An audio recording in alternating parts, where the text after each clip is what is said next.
589 centimeters in feet? First of all, we need to know the value of 1 centimeter in feet. It's always 1 centimeter equals 0.03280839895 feet. Now we have to multiply 0.03280839895 by 589.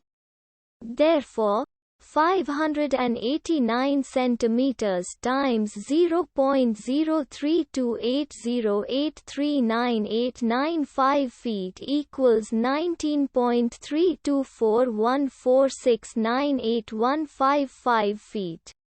So, in other words, 589 centimeters equals 19.3241469815 feet.